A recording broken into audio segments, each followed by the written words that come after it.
Good morning mga katribo. Kamusta po kayo? Doon po sa mga bagong viewers, welcome to my channel. At today we will talk about and make a short review of the Benelli 502C. Join me.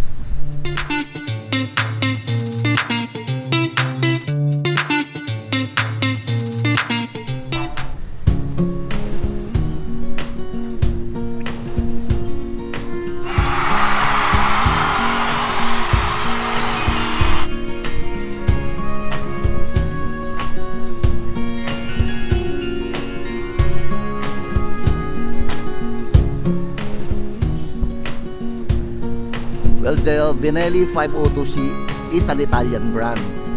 Pero lately, binili sila ng company from China. Pero just the same, yung standard nila sa paggawa is still standard ng Italian Benelli. So let's start with the engine. It's a 500cc motorcycle with 48 bhp. Yung pong BHP, iba po yun sa HP. Let me explain.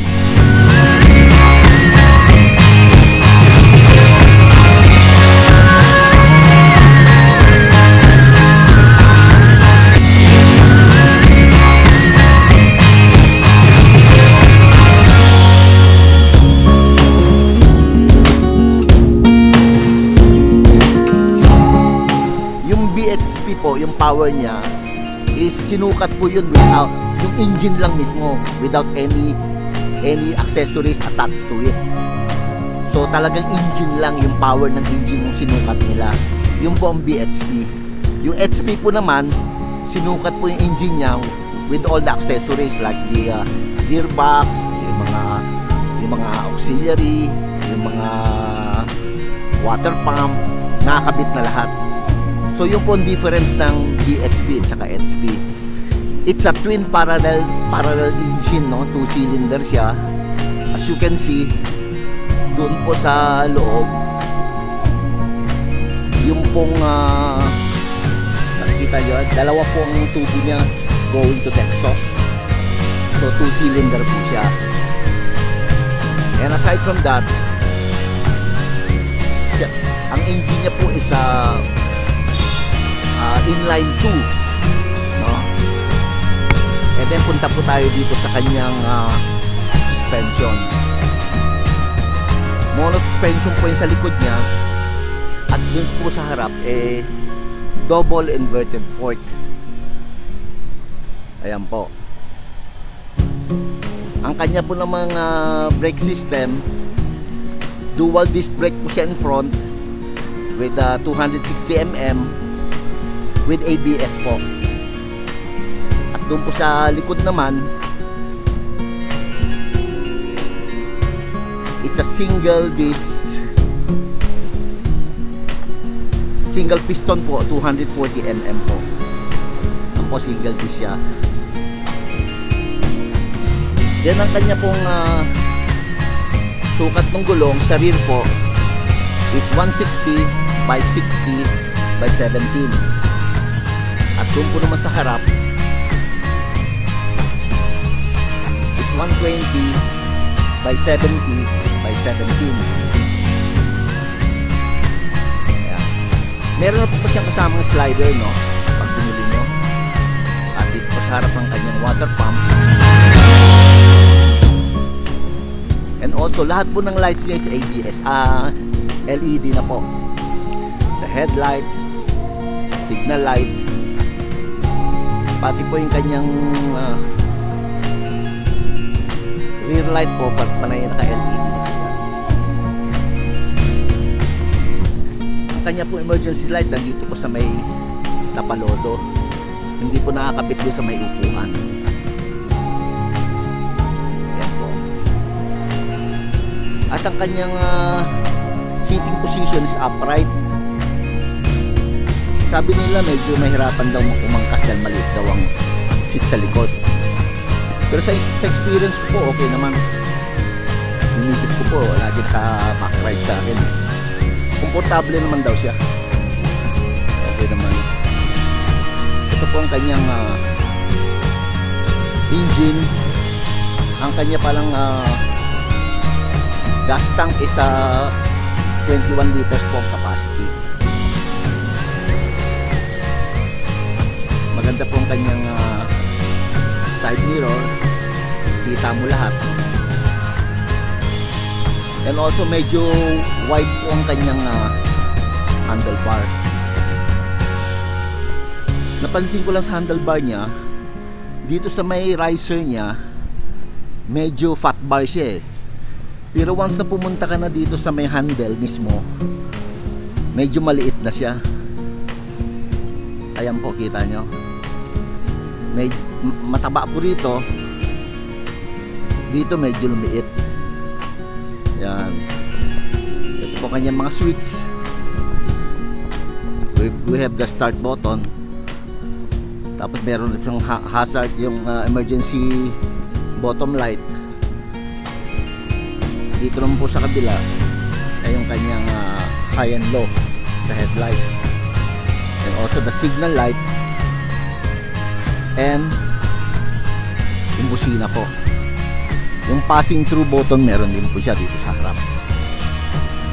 Ayan po yung passing through.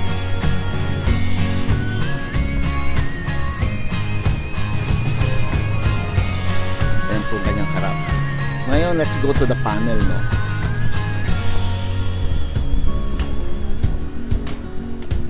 Open ko lang. Ang panel niya is digital na, no? We have the speedometer, dito po gear indicator, at saka ito po yung RPM, and also the fuel, at saka yung temperature niya nandito po. We have also the clock here. Yan. Ngayon sa gabi po nag-iiba yan. Nagkakaroon siya, nagiging color blue. Takpa natin. Hindi pwede. Nag-iiba po ng color yan sa gabi. And also ito po yung kanyang susian, ang kanyang pong takip ng gas tank. Ang kanya po palang suspension. Let's talk about the suspension. Yung suspension niya po is preload adjustment po yung sa likod. Na-adjust po siya preload. Samantalang dito sa harap, fix na po siya, hindi po siya na-adjust. Ayan po. So far, tingnan natin ha, nakaka 775.7 kilometers na ako, no? So under break-in period pa siya. Kailangan mga 1,000 bago ako makapagpa-change oil eh. So far hindi ko pa nakukuha yung top speed niya dahil medyo break-in period, alalay lang po ang takbo natin. Pinaka mabilis ko siguro 130 pa lang. Pero after na ma-change oil to, pwede na siguro natin makuha yung top speed niya.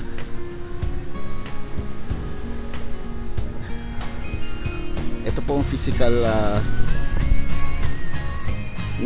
na itsura niya. At the same time pala, yung seat height niya is only 750. So kahit na mga 5'4" lang kayo, kayang-kaya nyo. Matatapakan nyo pa rin yung sahig. Like me, 5'7" ako, medyo flat na yung paa ko eh. Magaang siya mga katribo, hindi siya mabigat. Kung titingnan nyo, no, parang ang bigat, no? Pero basta sasakyan nyo na magaang.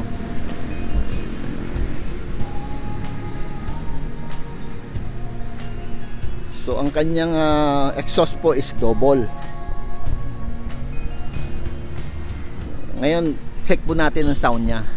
Sound check po tayo. Start po natin. By the way, it's a cruiser sports bike, no?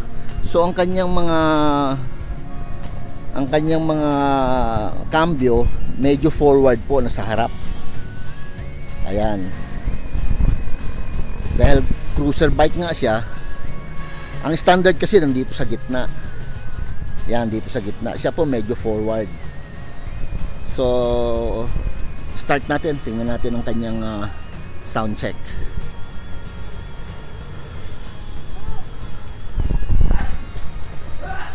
Neutral muna natin.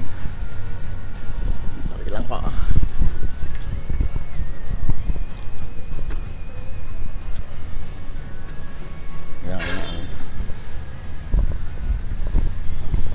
So meron din siyang control dito sa may ano niya, no, side stand niya.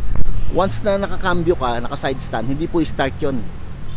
Kailangan naka-neutral ka po. So ngayon naka-neutral na siya. Switch na natin. Start. Yan po. Nakikita nyo kagad, once na nag-start siya, umu-open kaagad yung daylight light niya sa harap. Yan, naka-open na siya.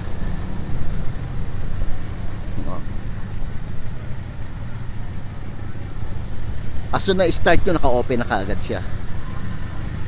So, tingnan natin ang kanyang sound. Maganda po tunog niya. Para po siyang inline 4. Rev po natin.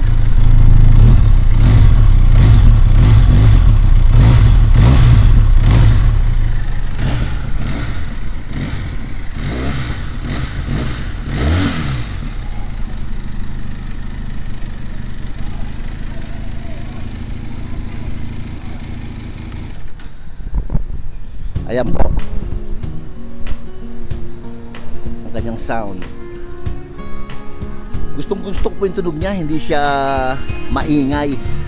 At saka kala mo siya kala mo sports car ang tunog. Yun ang gustuhan ko rito sa Benelli. So far yan lang muna marireview natin as of now.